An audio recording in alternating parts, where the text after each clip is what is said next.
প্রত্যেক দেশের একটা আইন আছে, সবাই সে আইন মেনে চলতে বাধ্য, যদি সে আইন সংবিধান বিরোধী না হয়। বাংলাদেশে সকল শিক্ষা প্রতিষ্ঠান বন্ধ, কিন্তু কোচিং সেন্টার এবং মাদ্রাসাগুলো খোলা হয়। কেন আপনি মাদ্রাসা, তাহলে কি মাদ্রাসাগুলো শিক্ষা প্রতিষ্ঠান না? নাকি আমরা কি ধরে নিতে পারি মাদ্রাসাগুলো শিক্ষা প্রতিষ্ঠান না? তারপর আমরা ধরে নিতে পারি কোচিং সেন্টারগুলো শিক্ষা প্রতিষ্ঠান না, এটা অন্য কিছু, তাই না? তা না হলে সকল শিক্ষা প্রতিষ্ঠান বন্ধ, সরকারের নির্দেশ, এটা বন্ধ রেখে, এটা খোলা রেখে, শিক্ষা প্রতিষ্ঠান বন্ধ রেখে কোচিং সেন্টার কেন খোলা? এই প্রশ্নটা কে কাকে করবে? কে কাকে করবে? কোচিং সেন্টার কেন খোলা থাকবে? মাদ্রাসা? তাহলে আমরা ধরে নিতে পারি এরা বাংলাদেশ সরকারের আইন মানে না, এরা বাংলাদেশ সরকার মানে না, এরা পাকিস্তান সরকারের কথাই চলে। সম্ভবত, সম্ভবত নয়, অধিকাংশই সত্য। বাংলাদেশের মাদ্রাসাগুলো যে পাকিস্তানি মগজে চলে, এটা তো নতুন কিছু না, এটা বাদ রাখলাম, মাদ্রাসা নিয়ে কিছু বলতে চাই না। কারণ মাদ্রাসা মানেই সেটা হচ্ছে পাকিস্তানি চেতনা বাস্তবায়ন, হেফাজতে পাকিস্তান 99%। সেখানে যতজন পড়ে এবং পড়ায় তার 99% হেফাজতে পাকিস্তানি চেতনা ধারণ করে। তাই তাদের নিয়ে আমার কোনো সন্দেহও নাই, তাদের নিয়ে কোনো আলোচনাও নাই, কারণ এটা তাদের কাজ, এটা তাদের ইমানই। সারা পৃথিবীতে ইমানের মানে ইসলামের স্তম্ভ যতগুলো, বাংলাদেশ আরেকটা বেশি, সেটা হচ্ছে হেফাজতে পাকিস্তান শব্দ যোগ করে নেবেন। এটা হচ্ছে আরেকটা অংশ, পাকিস্তান, ভারতেও তাই। বেশিরভাগ আর কি, ভারতের সবাই না বেশিরভাগ। আবার মোটামুটি বাংলাদেশে অধিকাংশ, মানে বেশিরভাগ না, শুধু 80%-এর চিন্তাই হলো হেফাজতে পাকিস্তান প্রতিষ্ঠা, মানে হেফাজতে পাকিস্তান আন্দোলন এগিয়ে নিয়ে যাওয়া। ওটাও বাদ দিলাম আলাপ। তাই মাদ্রাসার কথা বাদ, কোচিং সেন্টারগুলো কেন খোলা? এই বাংলাদেশ শিক্ষা প্রতিষ্ঠান যেখানে আপনি কোচিং সেন্টার খোলা রাখবেন কেন? কারণটা কি? আর কোচিং সেন্টারে পড়তে ঢাকা শহরে কত টাকা লাগে? ওই যে সকল মেধাবীরা বলেছেন যে গরিবের ছেলে পড়তে পারে না, মেধার জন্য গরিবের ছেলে আসতে পারে না, দিনমজুর, ক্ষেত মজুর, রিক্সাওয়ালা, সিএনজি ড্রাইভার, অটো ড্রাইভার, এদের সন্তানরা আসতে পারে না। কত দরদ এই হাটার মেধাবীদের, বাংলাদেশের দরিদ্র সন্তানদের জন্য কত দরদ। তা বাবা, ঢাকা শহরে এসে কোচিং, এই রিক্সাওয়ালার পোলা, কৃষকের পোলা ঢাকায় এসে কি কোচিং করতে পারবে? হ্যাঁ, এই ক্ষমতা তার আছে? ঢাকায় একটা লোকের থাকতে কত টাকা লাগে ধারণা আছে না আপনাদের? এই টাকা কোথায় পাবে তার বাবা? ওই টাকা দিতে তো সংসারই, ওই টাকা সংসারও তো অত টাকা সে খরচ করেন। ঢাকায় থাকা খরচ কত, কোচিং সেন্টারে খরচ কত? যাই কোষক রাখলাম। এই কোচিং সেন্টারগুলোকে বাংলাদেশ সরকার আইনের ঊর্ধ্বে, এগুলো কি তারা চোখে দেখে না? এই সরকার, এই আইন শৃঙ্খলা বাহিনীর চোখে দেখে না?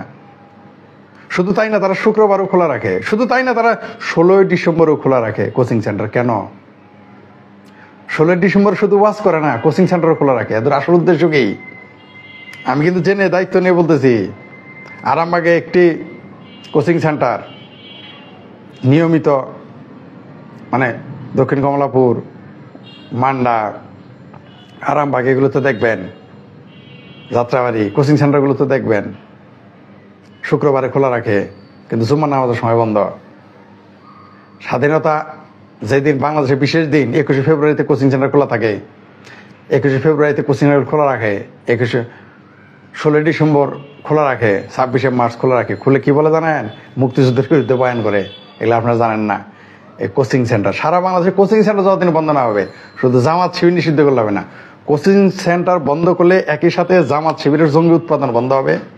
জামাত শিবির এবং জঙ্গি, শুধু জামাত শিবির না, জঙ্গি উৎপাদন। মাদ্রাসার কথা বাদ, ওটা তো মগজ ধরে, ওটা বাদই দেন। তাদের নিয়ে আমরা ভাবতেছি না, ভাবতে চাই না, কারণ ওটা কেন যাচ্ছে আমরা জানি। বুঝতে পারছেন? মাদ্রাসায় যায় 90% যায় হচ্ছে বেহেস্তের আশায়, যে ভর্তি করলে বেহেস্ত, আর 10% যায় তালেবানি মাইন্ডসেটার থেকে। এখন বলবেন জরিপ কোথায় পেলাম? আমি জরিপ করছি, মনে করেন। আপনারা আলগজবি গ্রুপ কোথায় পান এত তথ্য? আমি ওইরকম করেই পাইছি। যাই হোক, ওদের কথা বাদ, কোচিং সেন্টারে আসে। এদের মা বাবারা এদের খেলতে দেয় না, এমনকি তাদের টিভি দেখতে দেয় না, পত্রিকা পড়তে দেয় না। বাংলাদেশের যত কোচিং সেন্টার ছেলে মেয়ে আছে, এরা কেউ কিন্তু জীবনে পত্রিকা পড়ে নাই। আজব ঘটনা, এরা কোনোদিন পত্রিকা পড়ে নাই। আপনি দেখেন, আমি দায়িত্ব নিয়ে বলতেছি, আমি কোচিং সেন্টার অনেক ছেলেদের দিয়ে এসেছি, বাবা পত্রিকা পড়ো। ও পত্রিকা? হ্যাঁ আঙ্কেল, হ্যাঁ স্যার, হ্যাঁ হ্যাঁ কি বললেন? পত্রিকা পড়ে নাই আর কোনোদিন, বই তো পড়েই নাই। আর আমার ভাগ্নেদের কথা বলি, আমার ভাগ্নেদের আমার বোন বই পড়তে দেয় না, সময় নষ্ট। আমার ওয়াইফ আমার বাচ্চাদের বই পড়তে দেয় না, সময় নষ্ট। আমি ডক্টরেট ব্যক্তিকে বলতে শুনেছি, রাজশাহী বিশ্ববিদ্যালয়ে গিয়েছিলাম মুক্তিযুদ্ধের বই নিয়ে, তার বাচ্চা বই কেনার জন্য পাগল হয়ে গেছে। ঠিক আছে বাবা একটা কেনা যাবে না, না না তোমার এটা পড়া যাবে না, তোমার তো সময় নাই। কে বলতেছে? ডক্টরেট ডিগ্রিধারী, নামটা আমি সঙ্গে তো বললাম না। তোমার তো এখন সময় নাই। ক্লাস 3-4 বাচ্চার নাকি সময় নাই বই পড়ার। এই দেশ, এই বাংলাদেশ এইরকম মেধাবী তৈরি করতেছে বাবারা। এটা কোনো মূর্খ লোকের কথা না, উনি ডক্টরেট। আমি পরে জিজ্ঞেস, আমি প্রথমে ভাবছিলাম যে তিনি অন্য কোনো শরীর, পরে শুনি না তিনি ডক্টরেট ডিগ্রিধারী। ডক্টরেট ডিগ্রিধারী যদি তার ক্লাস 3-4-5 বাচ্চারা বলে পড়াশোনা করার সময় নষ্ট, তা আমার বোন বললেই আর লোকসান কি, আমার বউ বললেই আর লোকসান। নিজের ঘরের কথা বললাম, পড়তে দেয় না। You believe it or not, আমি অনেক বাসায় বই রেখে আসি, কারণ আমার তো বই জানি যে এগুলো বই নিয়ে টানাটানি, তারপর আপনার বইগুলো নিয়ে আমার লস হয়ে যায়, তারপর বই কোথায় কোথায় বুঝেন দৌড়ে থাকি, তো বই আমি বিচ্ছিন্নভাবে বই রেখে আসি বিভিন্ন বাসায়। ঠিক আছে, তারা কেউ বই পড়ে না, কেউ না, একজন মানুষও বই পড়ে না, পড়তে দেয় না, সময় নষ্ট। ক্লাস 5-এ পড়তে, বাবা বড় হয়ে পড়ো, স্কুলে আসে তখন কয় এ বাবা এসএসসি পাস করে, এসএসসি পাস করে বাবা ইউনিভার্সিটি কোচিং এ যাও, কোচিং এর পর বাবা ইউনিভার্সিটিতে পড়ো, বই পড়ো না, বই পড়ো না, বই পড়লে সময় নষ্ট। এই মেধাবী তৈরি হয়ে গেছে। কিন্তু সেই ব্যক্তিকে আমি মুকসুদুল মুমিনিন পড়তে দেখেছি, যে মা তার সন্তানকে বলেছে বই পড়ে সময় নষ্ট, তাকে আমি ওই চরমনায় পীরের ওজিফা পড়তে দেখি, পীরের ওজিফা পড়তে দেখছি, আমি নিজে দেখছি ওজিফা পড়তে দেখছি। আরে ভাই লাইব্রেরিয়ানকে আমি পাঞ্জেগানা বই পড়তে, পাঞ্জেগানা শরীফটা কি যেন বলে, মুকসুদুল মুমিনিন। আমি কি ব্যাপার, এই দারুণ লাইব্রেরিয়ান একটা পাইলাম, সে সারাদিন বই পড়ে, তা মহিলা, গিয়ে দেখি সে মুকসুদুল মুমিনিন পড়ে আর বেচতে যাওয়ার। বিলিভ ইট অর নট, আপনি চাইলে এখনো দেখাই দিতে পারি, আপনি আমার সাথে আসেন, আমি দেখাই দিব লাইব্রেরিতে কারা কারা মুকসুদুল মুমিনিন পড়ে। নিজে লাইব্রেরিতে বই পড়ে না। অবশ্য তিনি আমাকে নিজে বই গুছিয়ে দিতেন, এই জন্য তার প্রতি আমি কৃতজ্ঞ। অনেক রেফারেন্স বুক তিনি আমাকে দিয়েছেন, আমাকে তিনি বিশ্ববিদ্যালয়ের শিক্ষক মনে করেছেন, এই সুবিধাটা পেয়ে গেছিলাম। তিনি আমাকে খুব গুরুত্বপূর্ণ বইগুলো দিয়েছিলেন, আমাকে ঢাকা মানে কোনো ইউনিভার্সিটির শিক্ষক মনে করেছিলেন, মনে করে আমাকে স্যার বলতো, আমি আর বলতাম না, কারণ এই সুযোগটা নিতে হবে। আমাকে এত রেফারেন্স বুক দিয়েছে, খোদ উপসচিব পদের একজন থাকে লাইব্রেরিয়ানের, তার লাইব্রেরি যাইতে, তিনি এই বইগুলো আমাকে টাচ করতে নিষেধ করেছেন।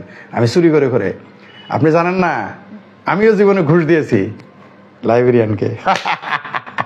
আমি জীবনে ব্যক্তিগতভাবে ঘুষ কোথাও দিতাম না, কিন্তু লাইব্রেরিয়ানকে আমি ঘুষ দিয়ে বই নিয়ে আসতাম। আমি জানি বাঙালি তো ঘুষ খাবে।